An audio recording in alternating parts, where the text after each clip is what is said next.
प्राचीन काल की बात है। एक साधु तपस्या कर रहे थे। उनकी तपस्या में इतनी शक्ति थी कि देवता भी उनकी साधना से प्रभावित थे। साधु के पास एक गाय थी जो उन्हें अत्यधिक प्रिय थी। वह साधु गाय की सेवा करता और वह गाय साधु को अपना पुत्र समान मानती थी। आज हम आप सबको गाय माता की कथा सुनाने जा रहे हैं। गाय माता की पूजा करने और उन्हें रोटी देने से हमारे कौन से कार्य संपूर्ण हो जाते हैं। इस कथा को सुनने के बाद आप सब बहुत प्रसन्न होंगे और आपके कष्ट दूर हो जाएंगे। चलिए कथा को प्रारंभ करते हैं। एक समय की बात है, क्षीरसागर में विष्णु भगवान शेषनाग की सैया पर लेटे थे और लक्ष्मी माता पास में बैठी विष्णु भगवान के पैर दबा रहे थे। पैर दबाते दबा अचानक से रुक गई। तभी विष्णु भगवान लक्ष्मी माता से पूछते हैं, क्या हुआ देवी, रुक क्यों गई? आप क्या सोच रही हैं? तभी लक्ष्मी माता ने कहा, प्रभु आप तो तीनों लोक के स्वामी हैं और त्रिकालदर्शी भी, आपको सब पता है। हमारे हृदय की कोई भी बात आज तक छिपी है? हमारे हृदय में क्या प्रश्न है? प्रभु आपको भली भांति पता है। भगवान श्री विष्णु कहते हैं, हम आपकी चिंता को जानते हैं और यह भी जानते हैं कि आप संपूर्ण इंसान जाति और जगत के कल्याण के लिए ही आप चिंतित हैं। आपने संकोच होकर पूछे, आपके हृदय में जो भी प्रश्न हो। फिर मां लक्ष्मी कहती है, प्रभु यदि आप चाहते हैं तो हम आपसे एक प्रश्न पूछने की चेष्टा करते हैं। मां लक्ष्मी कहती है, प्रभु आज हमने भूलोक पर बड़ा ही विचित्र दृश्य देखा। तभी विष्णु भगवान पूछते हैं, देवी ऐसा क्या देखा भूलोक पर? लक्ष्मी माता कहती हैं, प्रभु हमने भूलोक पर देखा कि कुछ दुष्ट इंसान गाय माता की हत्या कर रहे थे और उन्हें मार रहे थे। वहीं कुछ सज्जन इंसान गाय माता की पूजा भी कर रहे थे। तो प्रभु यह सब दृश्य देखकर मेरा हृदय बहुत ही चिंतित है। इंसान खुद की इच्छा पूर्ति के लिए इन बेजुबान जानवरों को क्यों मरता है? इन पर इतना अत्याचार क्यों करता है? हे स्वामी, हमारे हृदय में यह जानने की इच्छा हो रही है कि जो इंसान गाय माता की पूजा करता है, उसकी सेवा करता है, उसे क्या फल मिलता है, और जो दुष्ट इंसान गाय माता को मरता है, उन पर अत्याचार करता है, उन्हें कौन सा दंड मिलता है? भगवान विष्णु मां लक्ष्मी की ओर मुस्कुराते हुए देखते हैं और कहते हैं, देवी आपने बहुत ही उत्तम प्रश्न पूछा है। जो गाय माता को कष्ट देता, उन्हें मारता है, उसे तो उसके पाप किए हुए कर्मों की सजा नरक में अवश्य मिलती है। लेकिन जो गाय माता की पूजा करता है, उनकी सेवा करता है, उन्हें स्वर्ग की प्राप्ति होती है। गाय माता की सेवा करने से भूलोक पर और देवलोक में इंसान को कौन सा फल मिलता है? देवी हम आपको एक कथा के माध्यम से आपको समझाते हैं। हे देवी, आप इस कथा को ध्यान से सुने। इस कथा को जो भी मनुष्य सुनता है, उसके संपूर्ण कष्ट और पाप नष्ट हो जाते हैं। उसे धन धान्य वैभव और कीर्ति की प्राप्ति होती है और मृत्यु के बाद वह इंसान स्वर्ग में वास करता है, स्वर्ग लोक में जाता है। मां लक्ष्मी कहती हैं, प्रभु यह हमारे सौभाग्य है कि यह कथा आपके द्वारा हमें सुनने को मिल रही है। भगवान कथा प्रारंभ करते हैं। कहते हैं, प्राचीन समय की बात है। भूलोक पर विवस्वान वंश में एक अग्रसेन नाम के राजा, जो राजधर्म का बड़ा पालन करने वाले गुणवान, चरित्रवान तथा महापराक्रमी थे। उन्होंने शांति और धर्मपूर्वक अपनी प्रजा और राज्य का पालन किया और अपनी प्रजा को हमेशा ही सभी तरह से सुखी रखा। उनकी प्रजा हमेशा उनसे प्रसन्न रहती थी। कुछ दिन बाद राजा अग्रसेन की शादी राजकुमारी दमयंती से हो जाती है। महाराज अग्रसेन अपनी पत्नी दमयंती के साथ प्रसन्नतापूर्वक अपना वैवाहिक जीवन व्यतीत कर रहे थे। लेकिन कुछ साल बीत जाने के बाद महाराज अग्रसेन को अपने उत्तराधिकारी की चिंता सताने लगी, क्योंकि रानी दमयंती के गर्भ से कोई संतान नहीं हुई। तब महाराज अग्रसेन अकेले और एकांत में बैठकर सोचने लगे कि हमने कभी कोई पाप भी नहीं किया है और हमने सदाशि मुनियों की सेवा की है, धर्मपूर्वक राज्य भी चला रहे हैं, उसके बाद भी हमें पुत्र की प्राप्ति नहीं हो रही है। हमने अनजाने में ऐसा कौन सा पाप कर दिया है? इतना सोचकर वे बहुत चिंतित हो गए। फिर उनके हृदय में एक विचार आया कि इस समस्या का समाधान केवल आर्षि कश्यप जी ही कर सकते हैं। वे ही हमें हमारे दोष के बारे में बताएंगे और संतान प्राप्ति के लिए कोई रास्ता बताएंगे।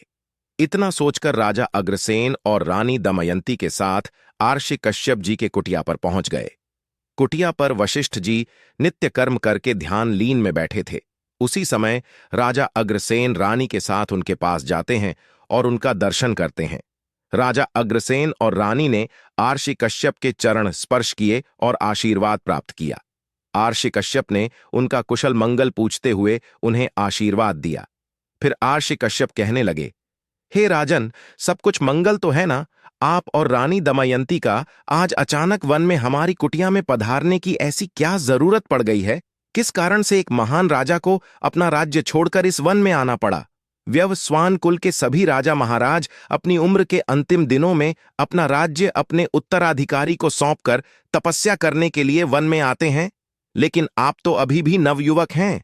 आपने अभी अभी राज्य का कार्यभार संभाला है। आपने अभी तक पुत्र भी उत्पन्न नहीं किया है। फिर आप ऐसे अपना राज्यपाठ छोड़कर वन में क्यों चले आ गए? यह आप जैसे महान और पराक्रमी राजा को शोभा नहीं देता है। इतना सब सुनने के बाद राजा अग्रसेन बोलते हैं, हे आर्षिवर, हम यहां जंगल में आपके यहां पर तपस्या करने के लिए नहीं आए हैं।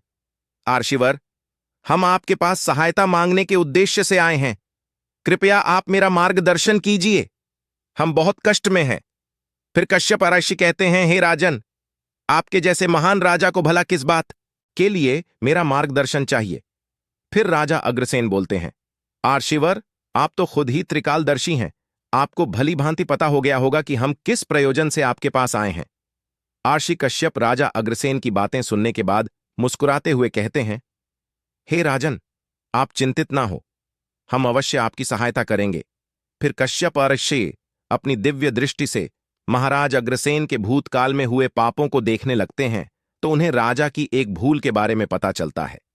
कश्यप ऋषि राजा से कहते हैं, हे राजन, आपसे एक बहुत बड़ी भूल हुई है जिसका आपको ज्ञान नहीं है। जब आप अपने मित्र राज्य से लौट रहे थे, तभी मार्ग में एक वट वृक्ष के नीचे एक गाय माता और उसके नन्हे बछड़े को आपने अनदेखा कर दिया था। वह गाय माता और उसका बछड़ा बहुत भूखे, प्यासे और कष्ट में थे। आपने उस गाय माता को और उसके नन्हे बछड़े को ना ही भोजन कराया और ना ही उसे नमस्कार किया। उस गाय माता ने आपसे मदद की गुहार भी लगाई, लेकिन आप अपनी प्रसन्नता में खोए हुए थे और आपको उस गाय माता की पुकार भी सुनाई नहीं दी। आपके इस व्यवहार को देखकर वह गाय माता अत्यंत दुखी हुई और उसने आपको श्राप दे दिया है। हे राजन, जो इंसान गाय माता को कष्ट में देखकर उसकी सहायता नहीं करता, भूखी गाय माता को भोजन नहीं कराता, उसे तो महापाप लगता है और उसी गाय माता के श्राप के कारण आपको संतान सुख की प्राप्ति नहीं हो पा रही है। आर्षि कश्यप ने राजा अग्रसेन को उनके द्वारा किए गए पाप को बता देते हैं, जिसे सुनकर राजा अग्रसेन बहुत दुखी हुए और अपने आप को हृदय ही हृदय कोसने लगे और पश्चाताप करते हुए कहने लगे, ऋषिवर, इस श्राप से मुक्ति का कोई रास्ता बताइए। आर्षिवर, हम अपनी इस गलती को सुधारना चाहते हैं। कृपया आप ही हमें कोई उपाय बताइए जिससे कि हम इस पाप से मुक्ति पा सकूं। मेरा यह अपराध क्षमा पात्र नहीं है, लेकिन फिर भी हम प्रायश्चित करना चाहते हैं। फिर कश्यप आर्षि कहने लगते हैं, हे राजन, आप चिंतित ना हो, इस पाप से मुक्ति पाने का कोई ना कोई उपाय अवश्य होगा। और वे थोड़ी देर सोचने के बाद बोलते हैं, राजन, आप हमारे कुटिया की सुरभि नाम की गाय माता की सेवा करो। वह उसी गाय माता की पुत्री है जिसकी आपने सहायता नहीं की थी। आप इसे अपने साथ ले जाइए और अपनी पत्नी के साथ मिलकर तक गाय माता की सेवा करो, उसकी पूजा करो, वह तुम्हें अवश्य पुत्र प्रदान करेगी। तभी अचानक से वह सुरभि गाय माता बाहर से उस कुटिया में प्रवेश करती है। उस गाय माता को अपनी ओर आता देखकर कश्यप आर्षि बोले, हे राजन, आप भाग्यशाली हैं। देखिए, केवल स्मरण करने मात्र से ही कल्याण करने वाली यह गाय माता खुद चलकर आई है। यह गाय माता निश्चित ही आपके दुख दूर करेगी और आपके पापों का निवारण करेगी। आप जंगल में इस नंदिनी गाय माता के पीछे पीछे चलकर इसकी सेवा करो, जंगल में रहने वाले जानवरों से इसकी रक्षा करो और जंगल से वापस कुटिया में लौट आने पर रानी दमयंती इस गाय माता की सेवा करें, पूजा आराधना करें। इससे प्रसन्न होकर यह गाय माता तुम्हें अवश्य ही पुत्र प्रदान करेगी। राजा अग्रसेन ने आर्षि कश्यप की बातें मानी और फिर गाय माता को चराने के लिए प्रतिदिन जंगल में लेकर जाने लगे। जब वह गाय माता चलने लगती तो महाराज उसके पीछे पीछे चलते, इधर उधर से हरी हरी घास लाकर उस गाय माता को खिलाने लगते। जब वह गाय माता किसी वृक्ष के नीचे बैठती तो उसके लिए तालाब से पानी लाते और उसे पिलाते अपने हाथों से उसके मस्तक को सहला दे। इस प्रकार से महाराज अग्रसेन उस गाय माता की सेवा में लगे रहे। जब शाम हुई तो महाराज अग्रसेन उस गाय माता के साथ कुटिया में लौट आए। कुटिया में पहुंचते ही उस गाय माता ने महाराज अग्रसेन को अपनी जीभ चाटना शुरू कर दिया, जिससे महाराज अग्रसेन का शरीर पवित्र हो गया और उसके सभी पाप नष्ट हो गए। उसके बाद रानी दमयंती ने आगे आकर सुरभि गाय माता के आगे हाथ जोड़े और विधिपूर्वक उस पूजन किया और चरणों में मस्तक झुकाया। फिर उस गाय माता ने उस रानी की पूजा को स्वीकार किया और रानी पर अपनी दृष्टि डालकर उसके सभी दोष समाप्त कर दिए। गाय माता की दृष्टि पड़ते ही रानी अत्यंत पवित्र हो गई। इस प्रकार से राजा अग्रसेन को उस गाय माता की सेवा करते हुए 30 दिन बीत गए। फिर 21वें दिन महाराज अग्रसेन जब गाय माता को लेकर जंगल में गए तो वह गाय माता चढ़ते चढ़ते कैलाश पर्वत पर चली गई। उसके पीछे पीछे राजा अग्रसेन भी चले गए। वहां उस पर्वत पर खड़े होकर वह कैलाश पर्वत की सुंदरता को एकटक निहार रहे थे। इतने में ही अचानक से एक शेर ने आकर उस गाय माता को बलपूर्वक दबोच लिया। राजा को उस शेर के आने की आहट तक नहीं मालूम हुई। गाय माता ने जोर से कहा, महाराज अग्रसेन, हमारी रक्षा करो राजा। अग्रसेन ने गाय माता की तरफ देखा। सुरभि गाय माता की आंखों से आंसुओं की धारा बह रही है, जिसे देखकर महाराज अग्रसेन व्यथित हो उठे और उन्होंने तुरंत ही अपना बाण निकाला और धनुष की डोरी पर रखा और उस शेर को मारने के लिए प्रत्यंचा खींची। उसी समय उस शेर ने महाराज अग्रसेन की तरफ देखा। उस शेर की दृष्टि पड़ते ही महाराज अग्रसेन का शरीर जैसे बर्फ की तरह जम गया हो। उनकी शक्ति क्षीण हो गई, उनका सारा बल शून्य हो गया। अब तभी उस शेर ने गर्जना भरी आवाज में कहा, हे राजन, हमारे ऊपर प्रहार करना तुम्हारे बस की बात नहीं है, क्योंकि भगवान भोलेनाथ हमारी ही पीठ पर पैर रखकर नंदी पर विराजमान होते हैं। इसीलिए तुम हमें मारने की चेष्टा मत करो। अगर तुम हमें मारने की कोशिश करोगे तो निष्फल रहोगे। अब तुम यहां से लौट जाओ। विधाता ने इस गाय माता को आज मेरा भोजन नियुक्त किया है, इसीलिए तुम इसमें दखल देने की कोशिश मत करो। हम जानते हैं तुम सूर्य वंश में जन्मे हुए राजा अग्रसेन हो। तुम्हें अभी यह झांत नहीं। इस कैलाश पर्वत पर भगवान भोलेनाथ की माया फैली हुई है, इसीलिए तुम यहां से तुरंत ही यहां से चले जाओ। फिर राजा अग्रसेन बोलने लगे, हे सिंहराज, कृपया आप इस गाय माता को न मारे। यह महर्षि ऋषि कश्यप की संपूर्ण मनोरथ को संपूर्ण करने वाली सुरभि गाय माता है। गाय है, इसकी हत्या न करें। इस गाय माता की रक्षा और सेवा करने का आदेश हमें दिया है। इस गाय माता का एक नन्हा बछड़ा भी है जो घर पर इसकी राह देख रहा है। हम इस गाय माता को इस हाल पर मरने के लिए छोड़कर नहीं जा सकता। इसीलिए हे सिंहराज, हमारी आपसे विनती है कि आप इस गाय माता को जीवन दान दो। इस गाय माता के बदले में हम तुम्हें अपना शरीर समर्पित करते हैं, जिससे तुम्हारी भूख भी शांत हो जाएगी और इस गाय माता की रक्षा भी हो जाएगी और हमारे वचन का पालन भी हो जाएगा। साथ ही गौरक्षा के लिए प्राण त्यागने से हमें उत्तम गति की प्राप्ति होगी। इतना कहकर महाराज अग्रसेन उस शेर के सामने हाथ जोड़कर बैठ गए और आंखें बंद की। फिर अचानक से राजा के कानों में आवाज सुनाई पड़ी, पुत्र उठो, हम तुम्हारी सेवा से अत्यंत प्रसन्न हैं।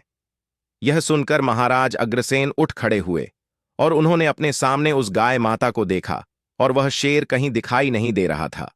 तब वह सुरभि गाय माता राजा से कहने लगी, हे राजन, यह सब हमारी ही माया रची हुई थी। हम तुम्हारी परीक्षा ले रहे थे। तुम अपने प्राण देने के लिए तैयार थे, इसीलिए हम तुम पर बहुत प्रसन्न हैं। अब तुम मुझसे कोई भी वरदान मांगो, जो तुम्हारी मनोकामना है वह कहो, हम अवश्य पूर्ण करेंगे। महाराज अग्रसेन कहते हैं, हे गाय माता, हमारे हृदय में जो इच्छा है आप भली भांति जानती हैं।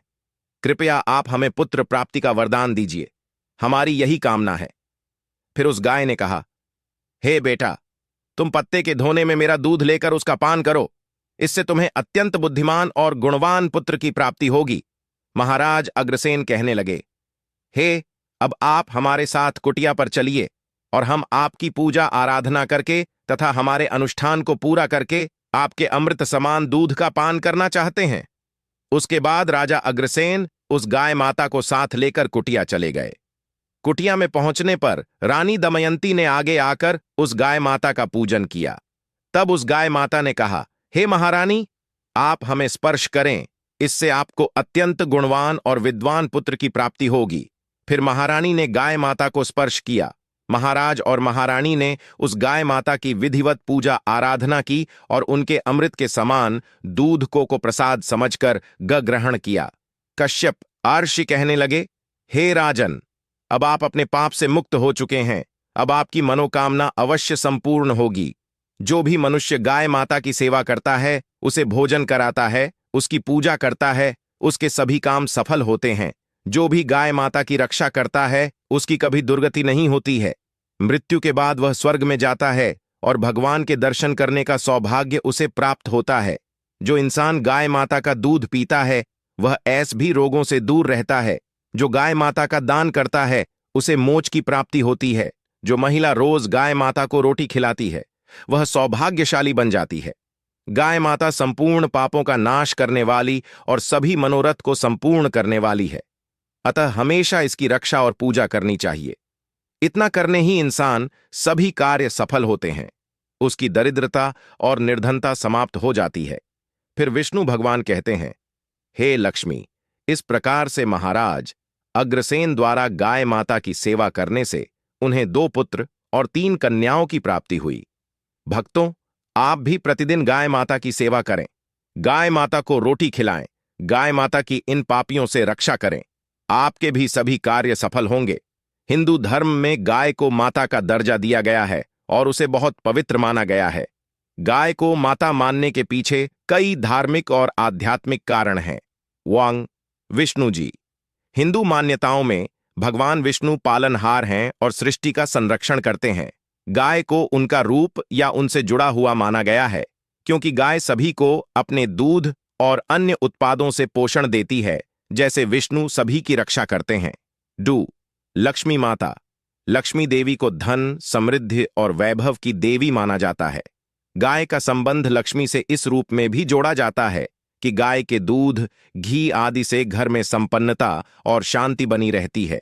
इसीलिए गाय की पूजा लक्ष्मी जी का आशीर्वाद पाने के लिए भी की जाती है। 3. धार्मिक महत्व। हिंदू शास्त्रों में कहा गया है कि गाय में 33 करोड़ देवी देवता निवास करते हैं। इसीलिए गाय की सेवा करने से देवी देवताओं की कृपा मिलती है। गाय की पूजा और उसकी सेवा करना भारतीय संस्कृति का एक अहम हिस्सा है और इसे पवित्रता, धन और सुख समृद्धि का प्रतीक माना गया है। आपको यह कथा कैसी लगी, कमेंट करके जरूर बताएं।